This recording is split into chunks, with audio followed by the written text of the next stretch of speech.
Tuesday, the 15th of August, and you are listening to Calon FM. It is going to be a bright, sunshiny day, even if it isn't outside. And in the studio, I have Sophia Leadill. Yeah. Correctly said this time. Correctly oh, said, there we Ryan. are, a gold star. An artist. You're an artist. You're a sewer, but you're here because you are our featured business of the week, our first ever one as that. And you're here for. I've written down, which is the reason why I keep on saying it wrong. I have Facebooking. And body art. Sorry, I'll just write that out now. If you're face painting and body art, that's what you do. Yep. So, I mean, I'm going to tell you a little bit of a story, and my dad's probably listening to more. My dad had a triple heart bypass a couple of years ago, which, it is a tough thing to deal with. And being a bloke, obviously that meant that he had to be a martyr anyway, because a man code is just all that sort of thing. And I do find that to me, the moment where he became himself again was when we went to my niece's christening. And up to that point, he was a bit of a downhearted because he wasn't being able to be his usual self. And all what changed him was that he went to get. In fact, he was in a right sulk that day, to tell you the truth. Sorry if you're listening, Dad, but you were. And what happened was he was being painted as a clown, and it changed, and his recovery changed amazingly so. And it was just because he was able to be a clown without having to move about because of health reasons it was before, or the pain of them. Obviously, they have to thump through various things to get through to the heart. So he changed.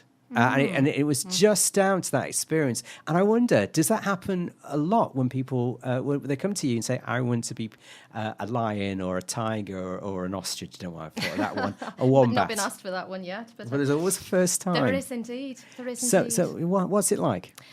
Well, I mean, I think that's a really lovely story, actually. It's really lovely to hear that with what happened with your dad. It's certainly something that I've come across and that I do come across a lot. It's one of the beauties of face painting, really. I mean, I often find I can be painting young children, for example, who may not have had their face painted before, and they don't know me when they come and sit in the chair. So obviously I want to try and make them feel comfortable, make them feel at ease. And often parents will say, don't worry if they don't answer you, they're really shy. Aww. Or, they might be nervous or whatever. And it's very interesting because once I've painted this child as a tiger, for example, and held the mirror up and, said, can you give me a roar? So they'll give me a roar in the mirror. And then it's as if they suddenly come to life a lot of the time. They suddenly come out of themselves. Yeah. And often, sort of 10, 15 minutes later, I can still hear, roaring because this child is still running around being a tiger. They are a tiger once they've had their face painted.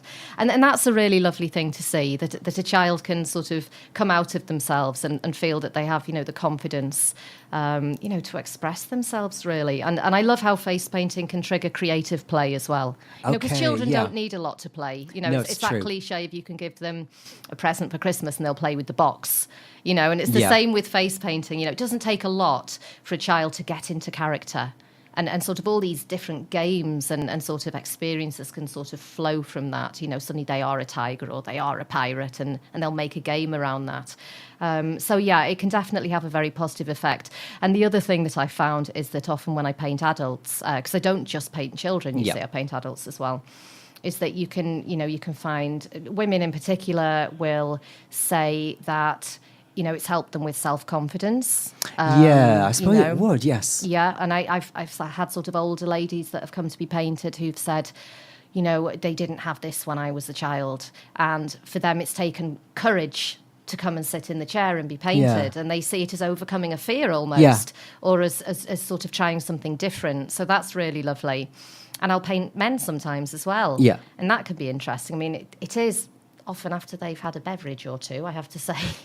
But, I think it's that thing of sort of, for them, it's often about overcoming, maybe it's the fear of looking silly or they just want to let go a bit. Yeah. So they'll come and be painted to sort of amuse their children or amuse their mates or whatever. So it can affect people on lots of different levels, but it's all good. Okay. All right. Yeah. Great to hear that. Now, you've come up today with another song for today, which is good. That was what you were meant to do. Yes. And it's the Beatles, All You Need Is Love. So It why have you is. picked that record? Oh, well, partly I've chosen it because I'm a bit of an old hippie at heart. And I like the sentiment that's in this track. But I've also chosen it in line with what I was saying yesterday about having chosen tracks that tie in with particular places for me. And I grew up on Merseyside in St Helens, actually. But Liverpool is a city that's very close to my heart for lots of reasons, although I obviously don't live there anymore. I've got very fond memories of Liverpool, care about the city a lot. And I felt that a Beatles track would be a good choice with that in mind. I've also, like a lot of people on Merseyside, got a Beatles story. Okay, what's yours? I won't. It's not a big saga. It's just that my mum was actually at art college in Liverpool in the 60s with John and Cynthia Lennon. Oh, wow. And it's quite interesting because she said that John Lennon approached her in the canteen one day and asked her if she'd like to come and see their band. I think that might have been the Quarrymen at the time, actually, but asked if they'd like to come and see the band. Oh, wow.